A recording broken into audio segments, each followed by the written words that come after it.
Entonces, al inicio, la charla que decidimos realizar el día de hoy se llama Enfoque Clínico de la Debilidad Aguda. Me presento, mi nombre es Daniela Duque, yo soy médica de la Universidad de Caldas, neuróloga de la Universidad de La Sabana y pertenezco hace varios años y pues ahora retomando nuevamente al grupo de neurociencias de Caldas, que es el símbolo que ustedes pueden ver acá pues en la presentación.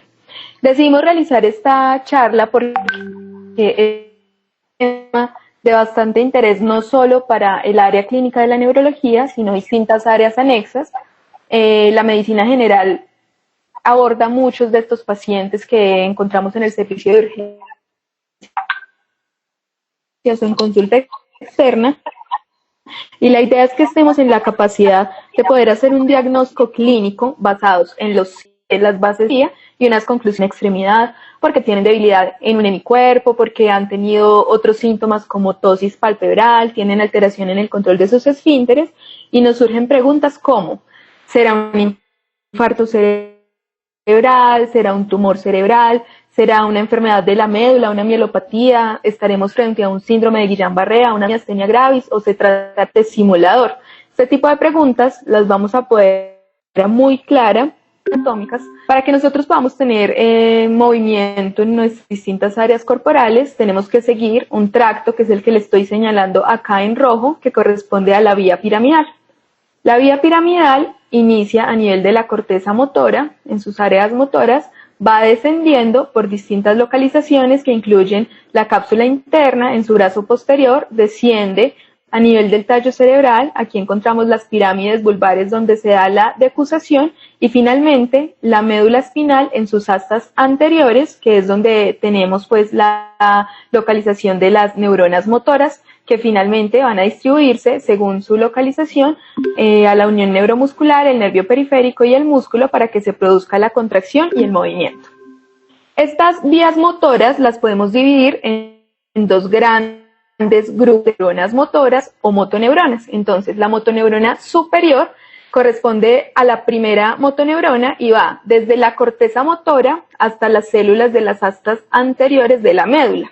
Es decir, viene desde esta zona anatómica, que es la corteza, la cápsula interna, el tallo cerebral, hasta esta localización, que son las astas anteriores de la médula.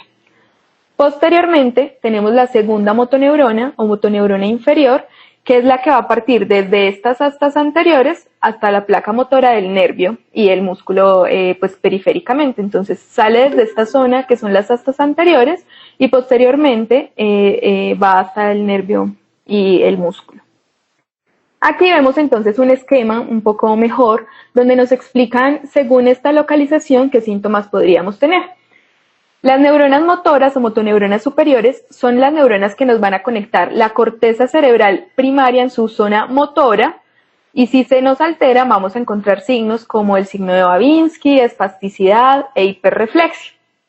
Por lo opuesto a esto es el compromiso de las neuronas motoras inferiores, que son las que nos van a comunicar desde las astas anteriores hasta la placa neuromuscular, y por tanto, al ser pues las zonas efectoras, si se afectan, vamos a tener síntomas opuestos, como hiporreflexia, disminución del tono muscular o hipotonía y fasciculaciones. En cualquiera de los dos casos, la debilidad puede ser el síntoma principal que predomina en el cuadro clínico. Aquí lo que nos va a ayudar a localizar de mejor forma van a ser los otros síntomas acompañantes, es decir, si tengo debilidad, y al explorar ese paciente encuentro que tiene hiperreflexia o un signo de Babinski, voy a pensar que esta localización probable es a nivel de la motoneurona superior, es decir, de las astas anteriores hacia arriba, y si por el contrario encuentro que el paciente consulta por debilidad y veo que el tono muscular está disminuido y tiene disminuidos sus reflejos musculotendinosos, voy a pensar que la lesión está localizada en la motoneurona inferior. Para esta parte puntual de la motoneurona inferior les traigo este cuadro que es un cuadro muy ilustrativo y espero que lo puedan pues recordar y tomar.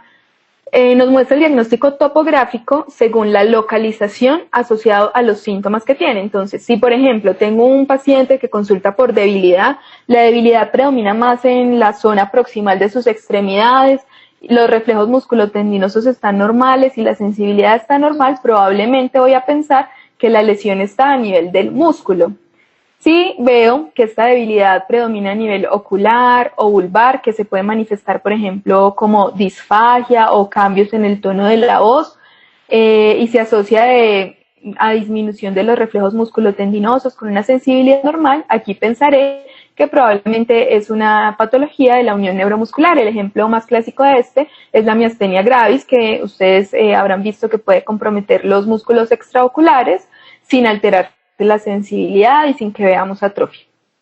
Si el paciente consulta por debilidad y vemos que asociado esta debilidad tiene un predominio más en la parte distal, aunque también puede ser proximal, vemos atrofia de los músculos y los reflejos están disminuidos con alteraciones en la sensibilidad. Aquí vamos a pensar no en músculo, no en unión neuromuscular, sino en nervio periférico. Los nervios periféricos tienen nervios tanto motores como sensitivos y por tanto vamos a ver las manifestaciones como la atrofia y las alteraciones en la sensibilidad y los reflejos. A nivel de las astas anteriores, lo que puede predominar es la atrofia con hiperreflexia, como es el caso que vemos en la esclerosis lateral amiotrófica. Y a nivel de la médula, vamos a ver que la debilidad puede predominar en los músculos extensores en miembros superiores y se acompaña de hiperreflexia con alteraciones en la sensibilidad. Lo que nos diferencia aquí respecto a, por ejemplo, el nervio periférico es que esta alteración sensitiva guarda un nivel motor, es decir, un nivel que podemos determinarlo siguiendo los dermatomas y un nivel sensitivo también siguiendo los dermatomas. Entonces, hasta este momento, haciendo recuento, hemos evaluado que tenemos una vía que comienza a nivel de la motoneurona superior, que es la que les estoy señalando acá. Seguido, la médula espinal, seguido de la motoneurona inferior, que nos comienza a nivel de las astas anteriores, posteriormente nervio periférico, que es lo que ven aquí pues graficado, que vendría a corresponder a esta parte en toda la vía motora, y posteriormente la unión neuromuscular con el músculo. ¿Hasta ahí tienen alguna duda? No, creo que no hay dudas hasta el momento. Vamos a continuar entonces con el enfoque semiológico. Cuando hablamos del enfoque semiológico, hacemos referencia a diferentes aspectos. Primero, una muy buena historia clínica, en la cual vamos a interrogar al paciente por los síntomas que está manifestando y otros hallazgos sistémicos en la revisión por sistemas. Seguido, vamos a realizar el examen físico, tanto clínico general como el examen neurológico, y una vez tengamos los distintos hallazgos posibles relacionados, vamos a acercarnos a una posible localización de la lesión, siguiendo toda la vía motora que ya les acabo de mostrar previamente. Nos vamos a generar unas hipótesis etiológicas, es decir, cuál es la posible causa que estamos relacionando con esta patología, qué exámenes de laboratorio o de imágenes serían los más apropiados a solicitar para este paciente, cuál será su diagnóstico final y con ello el manejo clínico que querramos establecer. Para establecer las bases semiológicas, nos vamos a basar en este acrónimo, ALICIA, que es un acrónimo que es muy conocido para todos, que lo utilizamos principalmente en la localización del dolor, pero nos sirve para cualquier síntoma y en este caso puntualmente un síntoma neurológico. ¿Hace cuánto apareció? ¿En qué localización está el síntoma neurológico? ¿Se irradia o no? ¿Qué características tiene? ¿Qué intensidad tiene? ¿Y cuáles son sus atenuantes y agravantes? Puntualmente, aquí estamos hablando de debilidad. Y para el tema de la debilidad es muy importante la letra C. ¿Cuáles son las características? ¿Hay algún exacerbante o hay algo que me atenúe estos síntomas de debilidad? ¿La debilidad se está presentando de forma continua o por el contrario es intermitente o empeora con el ejercicio o mejora con la actividad física? ¿Guarda algún patrón horario? Esto quiere decir que domina más en horas de la mañana, horas de la tarde, tiene algún tipo de progresión o se permanece estable a lo largo del día. Las características son las bases fundamentales de la semiología. Y aquí cabe recordarles un concepto para que tengan mayor claridad. Cuando hablamos de debilidad, debemos expresar la debilidad como una debilidad entonces, si es aguda o crónica, si es fluctuante o si es constante, y si es homogénea o es heterogénea. ¿A qué hago referencia con homogéneo? Homogéneo es la presencia de debilidad en la misma cantidad de fuerza, tanto a nivel proximal como distal. Es decir, veo a un paciente que tiene debilidad en todo un hemicuerpo, como este que estoy señalando acá, y tiene una fuerza de 0 en el miembro superior y 0 en el miembro inferior. Esto sería una debilidad homogénea porque el patrón de debilidad es exactamente igual, tanto proximal como distal y en el miembro superior como en el miembro inferior, ¿sí? Es todo lo contrario.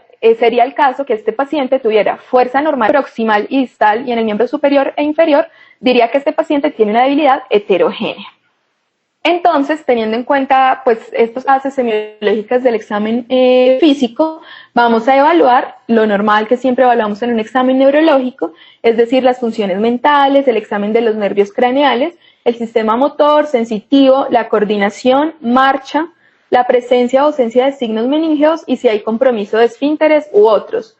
En otros, por ejemplo, la presencia de fatigabilidad o pruebas de fatigabilidad. Este es el orden estricto que debemos seguir cuando realizamos el examen neurológico. Y aquí puntualmente, la función del sistema motor y sensitivo es lo que más nos va a interesar en la evaluación de un síndrome de debilidad.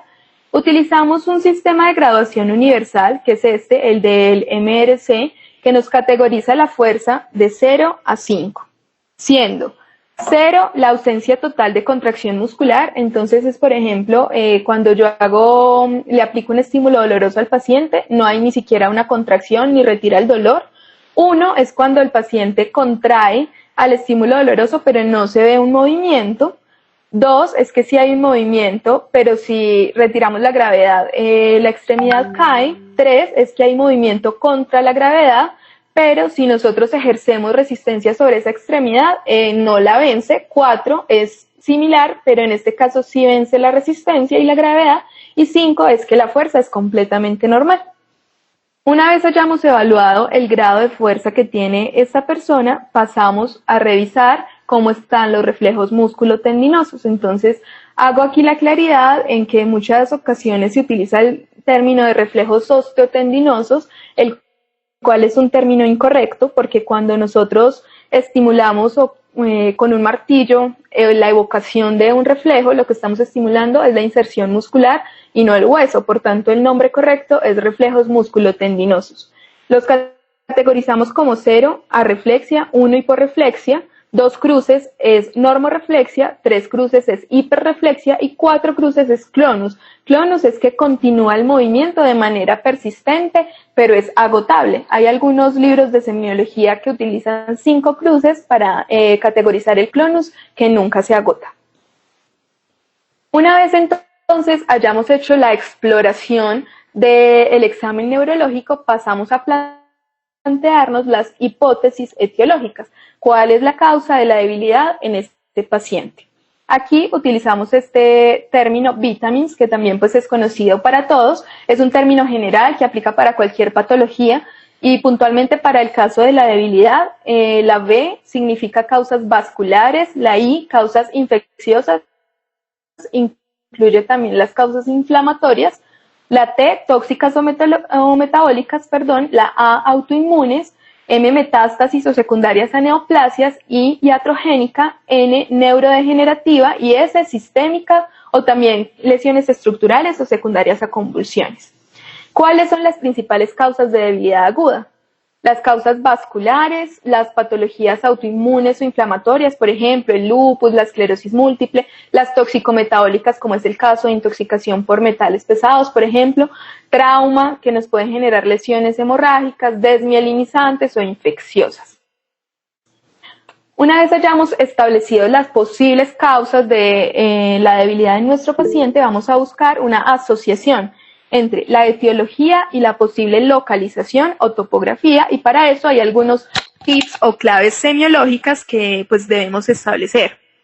Primero, recordemos entonces que en la corteza motora, que está localizada a nivel del giro precentral, tenemos el homúnculo motor, que es la representación de las diferentes áreas corporales a nivel de la corteza cerebral. Entonces, por ejemplo, ustedes ven que aquí en la zona frontal más medial está la representación de la extremidad inferior.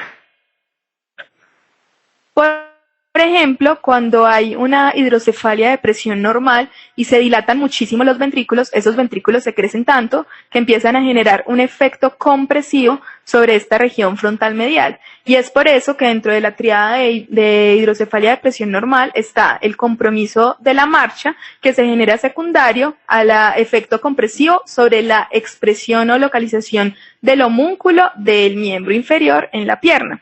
Es muy importante que sepamos cuál es esta representación porque nos ayuda a aproximarnos un poco a la localización exacta, es decir, una lesión frontal medial probablemente va a tener más compromiso de miembro inferior y esto es lo que pasa también en pacientes que tienen infartos en territorio de la arteria cerebral anterior, que nos va a irrigar toda esta parte anterior y medial y que predomina la debilidad del miembro inferior sobre la del miembro superior.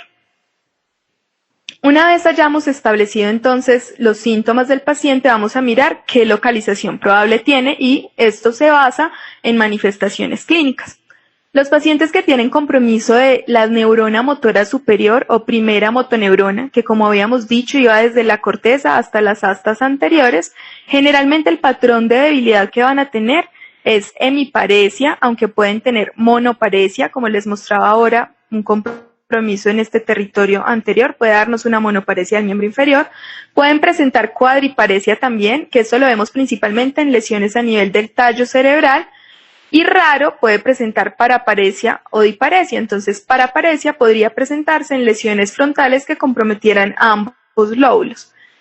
Alteraciones sensitivas puede estar presente dependiendo o no de si hay compromiso de los tractos sensitivos de la corteza. Entonces, me devuelvo acá.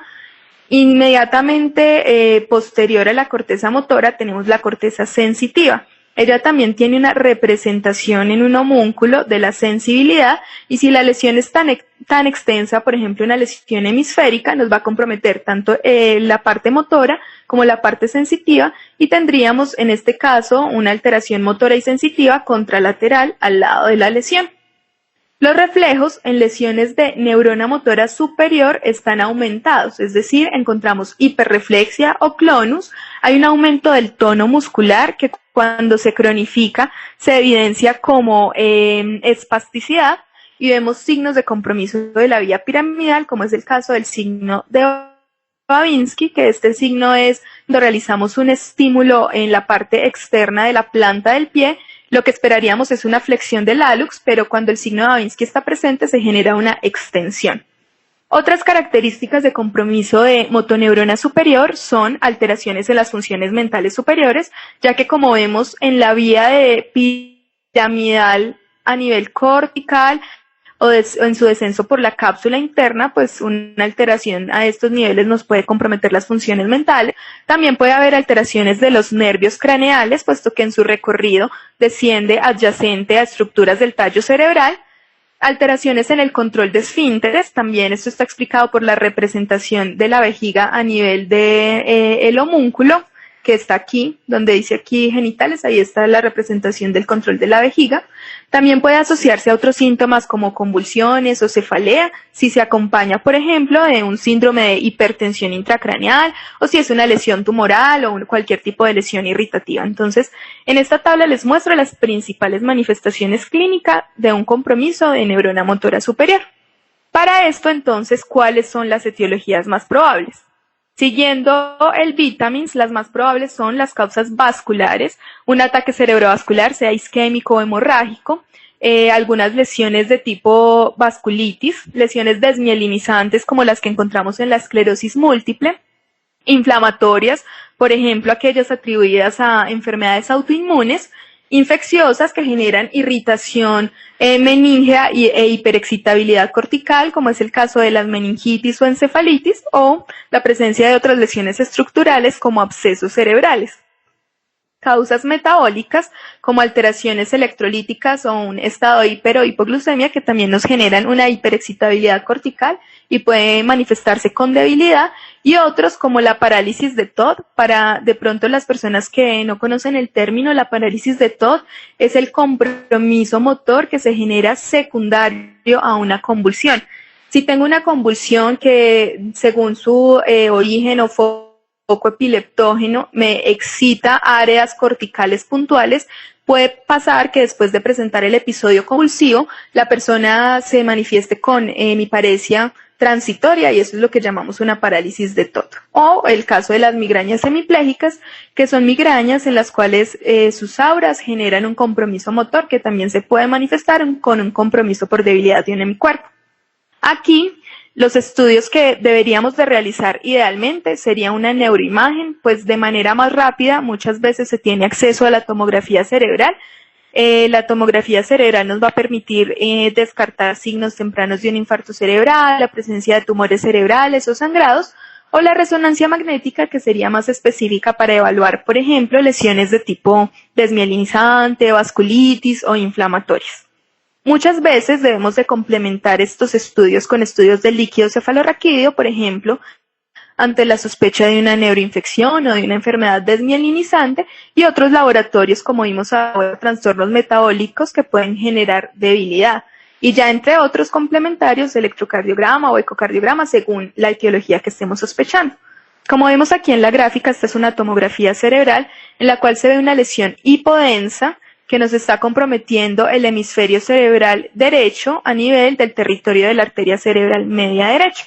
Si yo tengo esta lesión, lo que esperaría es un compromiso de motoneurona superior porque está a nivel cortical. ¿Y cuáles serían los hallazgos esperados según lo que hemos hablado previamente? Debilidad del hemicuerpo contralateral, hiperreflexia del hemicuerpo contralateral, signos piramidales como signo de Babinski contralateral y un probable compromiso sensitivo también porque nos está comprometiendo la corteza sensitiva de igual manera. Ahora pasamos a la médula espinal. La médula espinal debe ser pues muy bien explorada.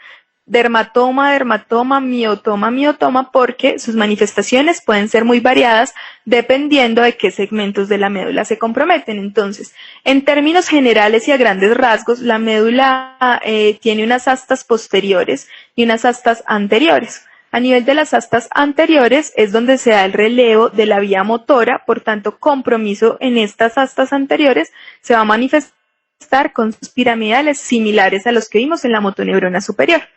En las astas posteriores es por donde van a ingresar todas las vías sensitivas y en los cordones posteriores, que son estos que vemos acá, toda la sensibilidad propioceptiva. Entonces, ¿cuál es el patrón de debilidad de un síndrome medular? Podemos tener cuadriparesia según el nivel, por ejemplo, si hay una mielitis transversa a nivel cervical, probablemente el paciente va a tener cuadriparesia. Puede tener paraparesia si, por ejemplo, la lesión está presentada entre los niveles o los segmentos torácicos o lumbares, o ya un síndrome medular específico. ¿Cuáles son las alteraciones sensitivas? Pues van a depender de qué tractos sensitivos se estén comprometiendo, pero en términos generales siempre exploramos los dermatomas lado a lado y nos va a dar un nivel sensitivo medular. Los reflejos dependiendo del sitio y el tiempo de evolución que tenga la lesión.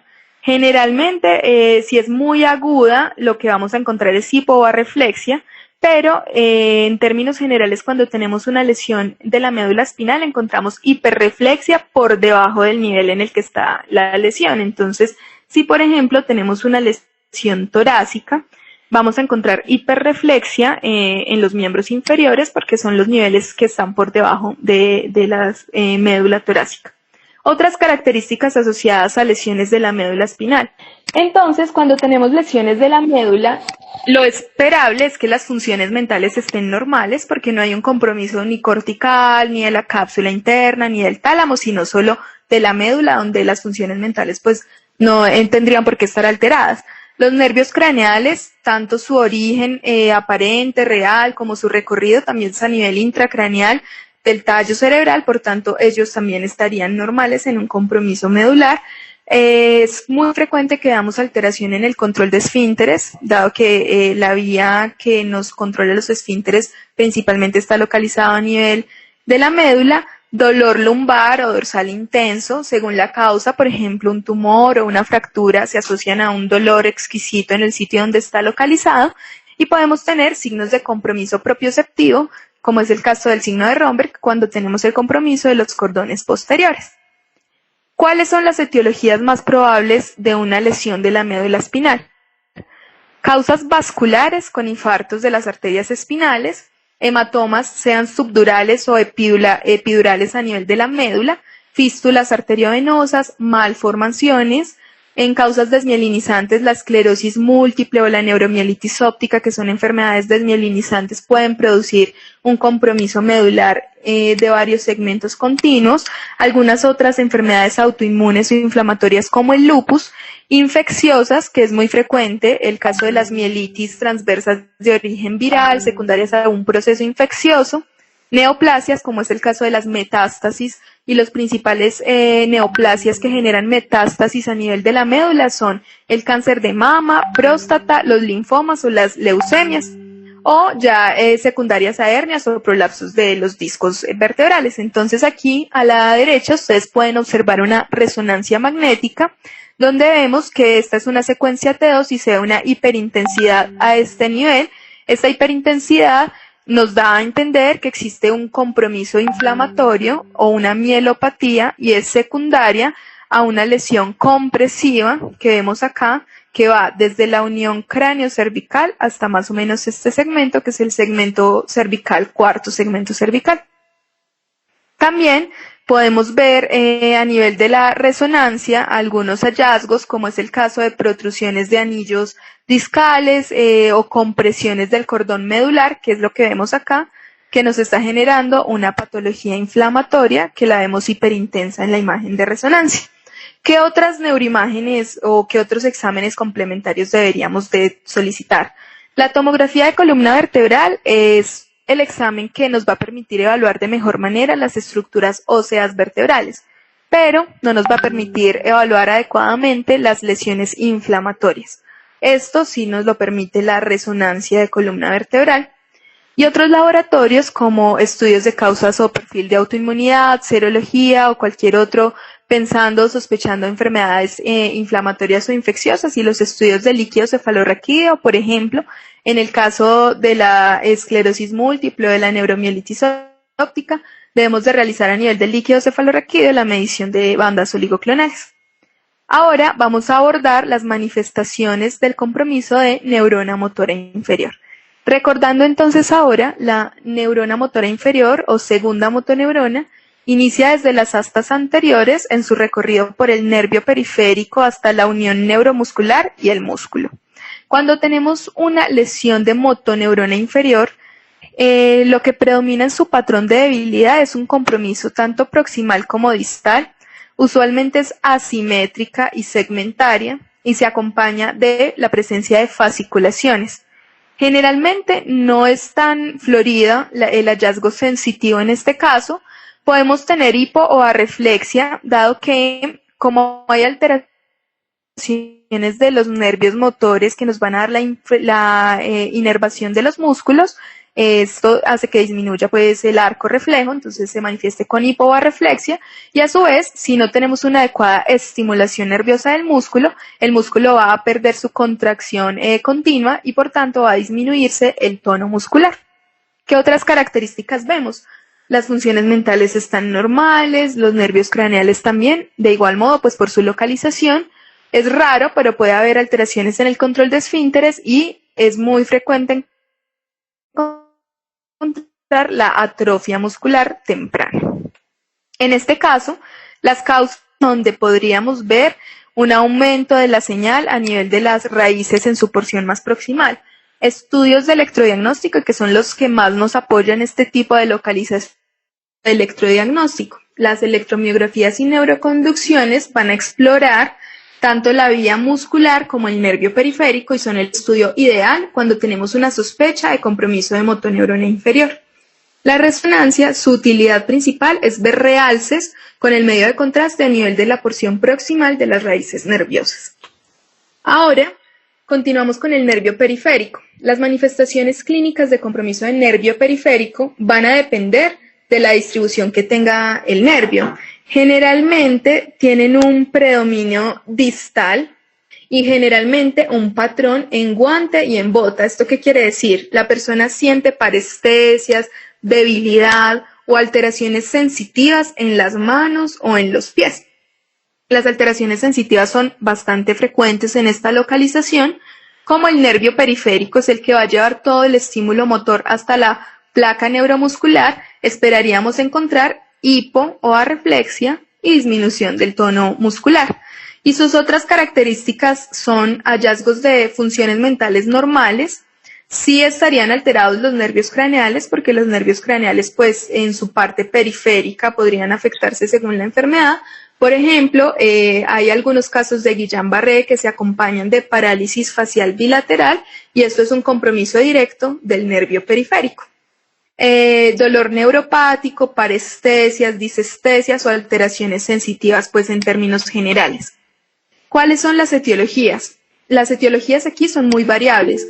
Un ejemplo clásico de ello es el síndrome de Guillain-Barré, pero también otras como las neuropatías secundarias a enfermedades como diabetes, hipotiroidismo, las neuropatías infecciosas que son muy frecuentes, por ejemplo, en el VIH, tóxicas por infecciones por organofosforados o por exposición crónica a alcohol, a fármacos como el litio, autoinmunes como las neuropatías que se presentan en el lupus, y otros como es el caso de la polineuropatía de los pacientes que han tenido una estancia prolongada en UCI o que están generando síndromes de compresión nerviosa, como es el caso, por ejemplo, del síndrome de túnel del carpo. Aquí, los estudios que más utilidad nos van a generar son las neuroconducciones y la electromiografía, porque nos van a permitir de una manera directa censar la actividad de ese nervio y de ese músculo, tanto en su parte motora como sensitiva, y esto nos va a permitir evaluar la función del nervio periférico. Y ya estudios que estén orientados hasta la sospecha clínica que tengamos. Entonces, si es un paciente diabético que tiene hiporreflexia o arreflexia en su examen clínico y se queja de parestesias o de cambios en la sensación de temperatura, lo ideal sería pedirle unas neuroconducciones y mirar cómo está su hemoglobina glicosilada, por ejemplo. Y así sucesivamente con cada una de las patologías que sospechemos. Si sospechamos que es de tipo infeccioso, pues valdría la pena realizar un estudio de líquido cefalorraquídeo o una serología, o pedir la PCR para los gérmenes que estemos considerando. En este caso, la salvedad con el síndrome de Guillain-Barré, les estaba diciendo en esta parte que si bien lo clásico que vemos del Guillain-Barré es un compromiso ascendente en extremidades inferiores y superiores de predominio distal, en este síndrome podemos ver también un compromiso de nervios craneales, como es el caso de una parálisis facial bilateral, o compromisos de nervios oculomotores. La presencia de esto no excluye o no nos cambia la topografía, es decir, sigue siendo un compromiso de nervio periférico, solo que se suman otros síntomas motores o sensitivos y de distinta localización. Después de esta localización sigue la localización de la unión neuromuscular. Entonces, la localización en la unión neuromuscular, el patrón de debilidad principal, es un compromiso de los músculos oculares, de los músculos faríngeos, es decir, lo que llamamos debilidad vulvar, de los músculos de la respiración o del diafragma, y se puede acompañar de una sensación de debilidad generalizada. Aquí no hay compromiso sensitivo, los reflejos suelen estar normales, a menos de que la enfermedad tenga un curso muy crónico, muy extenso en el tiempo y ya se haya generado una atrofia de los músculos y secundario a esto, hiporreflexia. Las funciones mentales están normales, los nervios craneales están afectados, generalmente los nervios oculares o vulvares. Puede tener otros síntomas como fatigabilidad, y cuando hago referencia a la fatigabilidad es cuando hacemos la exploración de un paciente que sospechamos que tenga miastenia gravis, le pedimos al paciente que haga de manera sostenida una supraversión de la mirada. Si es positiva la fatigabilidad, el paciente puede manifestar diplopía o se puede generar tosis palpebral secundaria a esta maniobra de fatigabilidad. Y también puede tener síntomas como disnea o hallazgos de insuficiencia respiratoria. Las etiologías principales son la miastenia gravis o el Lambert-Eaton o cualquier tipo miasteniforme, por ejemplo, secundaria a un síndrome paraneoplásico por algún tipo de neoplasia corporal, o secundario a fármacos, como es el caso del uso de bloqueantes neuromusculares, calcio antagonistas o inhibidores de la acetilcolinesterasa. ¿Cuáles son los paraclínicos que vamos a pedir? estudios de electrodiagnóstico, electromiografía, neuroconducciones y en este caso específicamente el test de estímulo repetitivo o de fibra única, que son pruebas específicas de neuroconducción y electromiografía para el estudio de miastenia gravis. La CPK, que suele estar elevada en compromiso tanto muscular como de la unión neuromuscular, y ya otros como los anticuerpos, por ejemplo, de receptor de acetilcolina, que ya serían puntuales según la patología que estemos sospechando. En el compromiso de músculo, que es la siguiente localización, la debilidad, y esto debe quedar muy claro, cuando sospechamos una miopatía, sea una miopatía viral, inflamatoria o de cualquier tipo, casi siempre la debilidad predomina proximal más que debilidad distal. Cuando tenemos un compromiso de músculo, como se atrofia el músculo, se altera la transmisión de todo el arco reflejo y vemos que los reflejos están generalmente o normales o disminuidos. Y aquí otras manifestaciones que pueden predominar es la presencia de dolor o mialgias en la parte proximal de las extremidades, elevación de la CPK, compromiso respiratorio por debilidad de los músculos del diafragma y ya según el tipo de enfermedad que sospechemos, algunos hallazgos dermatológicos, como es el caso, por ejemplo, de una dermatomiositis. ¿Cuáles son las etiologías? Son múltiples las etiologías que nos pueden dar un compromiso del músculo. Hallazgos como hipopotasemia o hiperpotasemia, hipermagnesemia, algunas enfermedades metabólicas como el hipotiroidismo nos pueden dar debilidad de origen muscular. Autoinmunes como las vasculitis o polimiositis también. Tóxicas como una muy frecuente en nuestro medio, que es el uso de estatinas. Las estatinas pueden producir miopatía secundaria a su uso o infecciosas como las miositis virales o las miopatías en los pacientes con estancia prolongada en unidad de cuidado intensivo. ¿Qué estudios pedir acá? Neuroconducciones, electromiografía, los niveles de CPK y algo muy importante, las transaminasas, que son un medidor indirecto de la función muscular. Estas pueden estar también elevadas. Si sospechamos que es una miopatía de origen metabólico, debemos de pedir siempre el estudio de la TSH porque es una de las causas más frecuentes en nuestro medio y ya según el compromiso que tengamos, los estudios complementarios. Estudios como imágenes de tórax, ecocardiograma o cinedeglución, que es el estudio de cuando sospechamos una debilidad en los músculos vulvares de la deglución. Otra pregunta que nos debemos de hacer es si los pacientes ante los que nos estamos enfrentando realmente tienen una lesión, y esto es antes de ver cualquier imagen o cualquier estudio de electrodiagnóstico, o si por el contrario estamos frente a un paciente que tenga un trastorno funcional. Cuando digo trastorno funcional me refiero a un trastorno psicógeno, es decir, pacientes simuladores o que no sea real pues la debilidad que sospechamos que tenga. Si un paciente se queja, por ejemplo, que no puede mover las extremidades inferiores, al hacer la flexión de los muslos, lo que esperamos es que caigan las piernas de manera rápida o se abran como si se estuviera abriendo especie de libro. Esto no sucede en los pacientes simuladores y ellos logran sostener sin disminución del tono cuando hacemos este tipo de maniobras de exploración. Y la otra, que es la prueba que viene a la derecha, el test de Hoover, es una prueba que nos ayuda mucho también a establecer o no el origen psicógeno de una debilidad. Si yo tengo debilidad del miembro inferior, por ejemplo, del miembro inferior derecho, no lo puedo mover y me digo que no lo puedo mover, me quejo de eso. Cuando yo le pido al paciente que levante la extremidad contralateral, es decir, la izquierda, y ese paciente ejerce presión intensa con el talón de la pierna que aparentemente tiene parética, esto nos da a entender que probablemente es un trastorno funcional o psicógeno porque no tendría por qué ejercer esa fuerza con esa extremidad que supuestamente está parética. Esa es la prueba de Hoover. Entonces, para poner a prueba como todas las localizaciones que hemos aprendido acá, vamos a tener el siguiente caso clínico. Tenemos un paciente masculino de 56 años de edad que consulta por debilidad en el miembro inferior, ha sido progresiva y se ha asociado a cambios en la voz y dificultades para la deglución. El paciente dice que no puede comer bien y que se atora cada que come. A la exploración física vemos que este paciente tiene disartria, que la disartria es una disartria flácida, es decir, que cuando habla como si tuviera una voz nasal. La lengua está atrófica, tiene fasciculaciones la lengua, Y a su vez encontramos en el examen neurológico que está hiperrefléxico en las 4 extremidades. Si ustedes tuvieran este paciente, ¿qué diagnóstico pensarían en cuanto a la topografía? ¿Dónde estaría la lesión? ¿Y cuál sería la probable etiología? ¿Quién se mide? Yo primero tengo una pregunta. ¿El cuadro Dime. es agudo? No, es progresivo.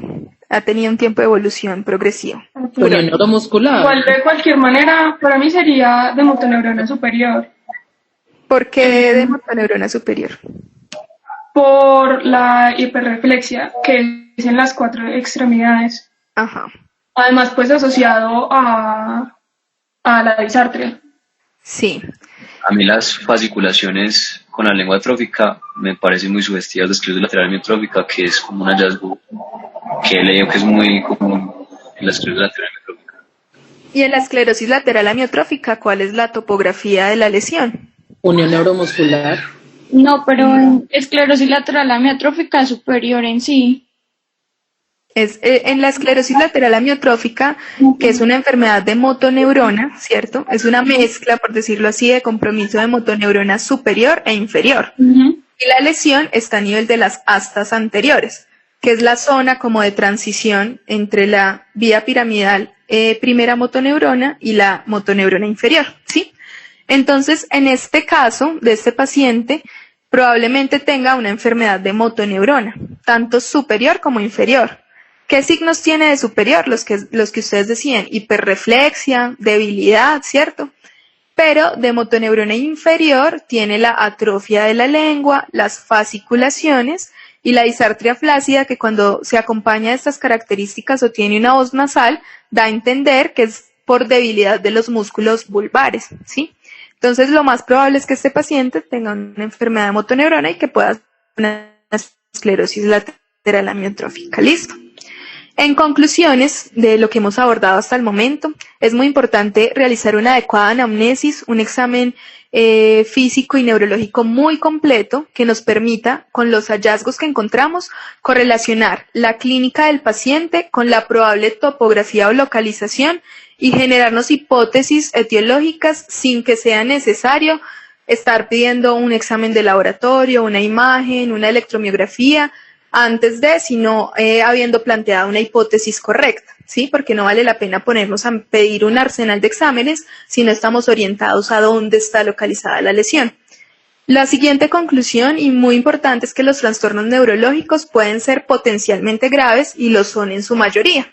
Por eso es que un diagnóstico precoz va a ser clave y fundamental para el tratamiento apropiado del paciente. Y esta es toda la charla, espero pues que hayan aprendido y si tienen alguna duda, por favor, entonces la pueden ir expresando en este momento.